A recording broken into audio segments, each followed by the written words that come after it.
నా యొక్క హృదయపూర్వక నమస్కారాలు తెలియజేస్తూ ఈరోజు ప్రెస్ మీట్ యొక్క ఉద్దేశం ఏంటంటే, నిన్న కొంతమంది టీఆర్ఎస్ నాయకులు ప్రెస్ మీట్ పెట్టి మాట్లాడుతూ వారు ఏమన్నారంటే, ఏ దాంట్లో ఏం మాట్లాడినా కనీస అవగాహన లేదంటే కనీస ఆధారాలు కనీస పరిజ్ఞానం లేకుండా మాట్లాడి ఇష్టం వచ్చినట్టుగా అధికార పార్టీ మీద అవాకులు చెవాకులు పెడుతున్నారు. నిన్న బీసీ కులగణన గురించి మాట్లాడుతూ బీసీ కులగణన అంతా బూటకం అని మాట్లాడతారు. మరి బీసీ కులగణన బూటకమైన అయితే మరి అసలు ఒరిజినల్ ఏముంది? మీ దగ్గర ఏమైనా ఆధారాలు ఉన్నాయా? ఇది బూటకం అంటున్నావు, గది కాదు గిది తీసుకొచ్చి చూపెట్టు, ముందర పెట్టు. మీరు బూటకం ఉంది మాది కరెక్ట్, అది అది అది మీ తోడు మీ చేత కాదు. గతంలో మీరు ఇంటింటి సర్వే చేసిండ్రు, అది మొత్తం కులగణన చేస్తున్నామని చెప్పి సర్వే చేసారు, మర్చి మీరు ఇంట్లో పెట్టుకున్నారు. అది ఒక వెబ్సైట్లో కానీ లేదంటే ఒక పత్రికలో కానీ లేదంటే ఒక చట్టసభలో కానీ ప్రదర్శించిన దాఖలాలు లేవు. మరి రేవంత్ రెడ్డి గారి ముఖ్యమంత్రి కాంగ్రెస్ హయాంలో ఇప్పుడు చారిత్రకంగా ఎంతో చారిత్రకమైన నిర్ణయం ఇది. కులగణన చేసి బీసీలకు ఇంత పర్సెంటేజ్ ఉన్నారు, వీళ్ళకి ఇంత రిజర్వేషన్ తేవాలనే ఉద్దేశంతో ఒక మంచి కార్యక్రమాన్ని చేస్తే ఇది కులగణన సరిగ్గా లేదు, ఇది బూటకమని, దీంట్లో అవకతవకలు ఉన్నాయని మాట్లాడతారు. మరి ఒరిజినల్గా ఏముంది, నిజం ఏముందంటే మీకు చెప్పడానికే చేత కాదు. ఇంకొకటి ఏంటి, మా పార్టీ నాయకుల గురించి మాట్లాడుతూ ఇక్కడ స్థానికత గురించి మాట్లాడతారు. మా పార్టీ కాంగ్రెస్ పార్టీ నాయకుడు గతంలో అచ్చంపేటలో జడ్పీటీసీగా పోటీ చేసిండు. ఈయన ఇక్కడ ఇప్పుడు షాద్నగర్లో ఎట్లుంటాడు అని అంటే, స్థానికత గురించి నిర్ణయించడానికి దానికి కొన్ని ప్రమాణాలు ఉంటాయి. దాని ప్రకారంగానే ఎవరైనా ఎక్కడైనా పోటీ చేస్తారు, ఎవరైనా ఎక్కడైనా ఉంటారు. ఆ విధంగా వస్తే దీని గురించి ప్రశ్నించిన ఆయన మళ్ళీ వాళ్ళ నాయన కానీ ఈ షాద్నగర్ గీయడానికి వచ్చిండు. ఫస్ట్ ఆయన ఈయన పుట్టి పెరిగిందా, ఎవరు ఎక్కడికి వెళ్ళి వచ్చిండ్రు, ఫస్ట్ వాళ్ళ గురించి వాళ్ళు తెలుసుకొని మాట్లాడితే స్థానికత గురించి మాట్లాడుతుంది బాగుంటుంది అనుకుంటా. అంతేందుకు మీ పార్టీ నాయకుడు 10 సంవత్సరాలు ముఖ్యమంత్రిగా పోటీ చేసి కొనసాగినటువంటి మీ కేసీఆర్ గారు ఏ జిల్లాలో పుట్టిండు? ఆయన మహబూబ్నగర్లో వచ్చి 7వ ఎంపీగా పోటీ చేసిండు. మీ పార్టీ కార్యనిర్వాహక అధ్యక్షుడు కేటీఆర్ గారు ఆయన 7వ పుట్టిండు, 7వ సిరిసిల్లలో పోటీ చేసిండు. అంటే రాజకీయంలో కానీ లేదంటే స్థానికత గురించి కానీ కొన్ని కులమానాలు ఉంటాయి. వాటికి అనుగుణంగానే ఎవరైనా ఎక్కడ పోటీ చేయాలి, ఎక్కడ ఉండాలి అనే దాన్ని వాళ్ళు నిర్ణయిస్తారు. కానీ మీరు కూర్చొని మీరు ఏడికెళ్ళి స్థానికత, ఏడికెళ్ళి వచ్చిండు, రేషన్ కార్డు ఏడుంది, ఆధార్ కార్డు ఏడుంది అని కనీసం అవగాహన లేకుండా మాట్లాడితే కరెక్ట్ కాదు. ముందు మాట్లాడేటప్పుడు మీ తాతలు మీ తమ్ముళ్ళు ఏడికెళ్ళి వచ్చిండ్రు, మీరు ఏడున్నారు, ఏం కదా అనేది తెలుసుకొని మాట్లాడాలి.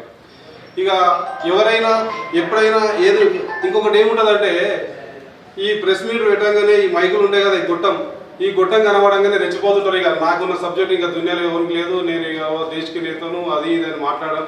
ఈడ గుట్టం పెడితే మాట్లాడు కాదు, రాత్రి 10 తర్వాత గుట్టం పెడితే తెలుస్తుంది మన పరిస్థితి ఏంటనేది.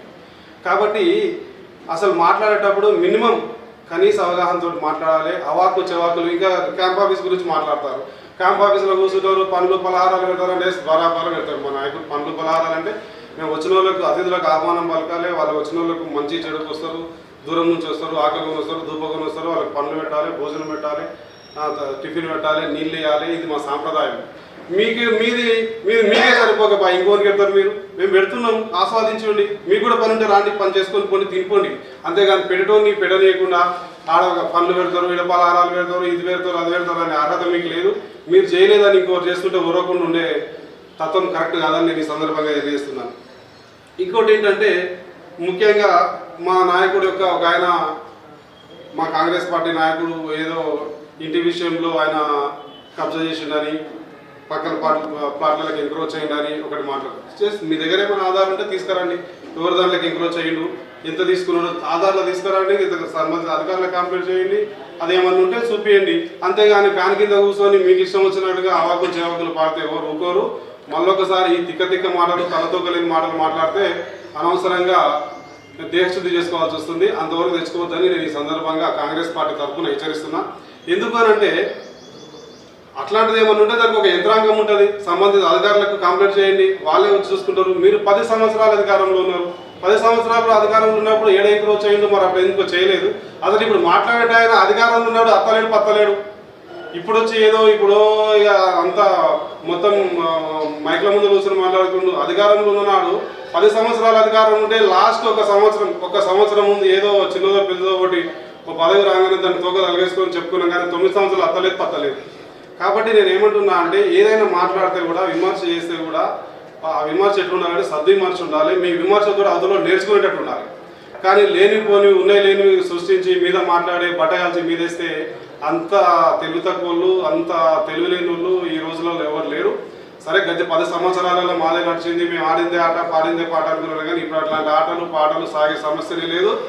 ఎందుకంటే ఇప్పటికీ మా నాయకుడు కానీ, మా ఎమ్మెల్యే గారు కానీ, లేదా మా ముఖ్యమంత్రి గారు కానీ ఏంటంటే ఈ కాంగ్రెస్ పార్టీలో దౌర్జన్యం అనేది, లేదంటే వ్యక్తి స్వామ్యం అంటే ఒకరిదే మొత్తం ఏకఛత్రాధిపత్యం అనేది ఉండదు. కాబట్టి ఇది బద్ధంగా రాసే పార్టీ కాబట్టి ఇందులో అంతర్గత ప్రజాస్వామ్యం ఎక్కువ ఉంటుంది. కాబట్టి ఎవరి మీద రివెంజ్లు అట్లాంటి ఆలోచన లేదు. కాబట్టి మీరు ఈ విధంగా ఇష్టపడుతున్నారు. కానీ మీరు 10 సంవత్సరాలు మీరు చేసినట్టు మేము గిట్ట అదే విధంగా మా నాయకుడు మా లీడర్లు పాలన కొనసాగిస్తే మీరు చార్మినార్ రోడ్ల మీద తిరగలేదని ఈ సందర్భంగా నేను హెచ్చరిస్తూ మరొకసారి ఇలాంటి తలతొక్కలేని మాటలు, తిక్క మాటలు మాట్లాడి వెకిలిచేష్టలు చేస్తే ఎవరు చూసుకుంటూ ఊరుకోరు అని ఈ సందర్భంగా నేను తెలియజేస్తూ, ఇంకోటి ఓట్ల గురించి, బోగస్ ఓట్ల గురించి మాట్లాడతారు.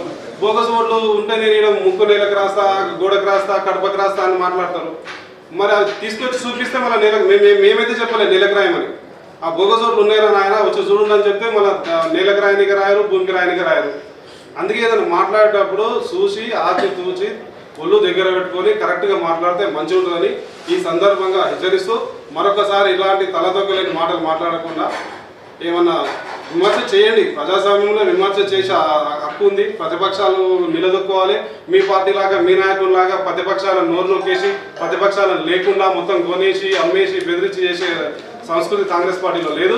కాబట్టి ప్రతిపక్షాలు ఉండాలి, ప్రతిపక్షం మాట్లాడాలి, సహేతుకమైన విమర్శ చేయాలి.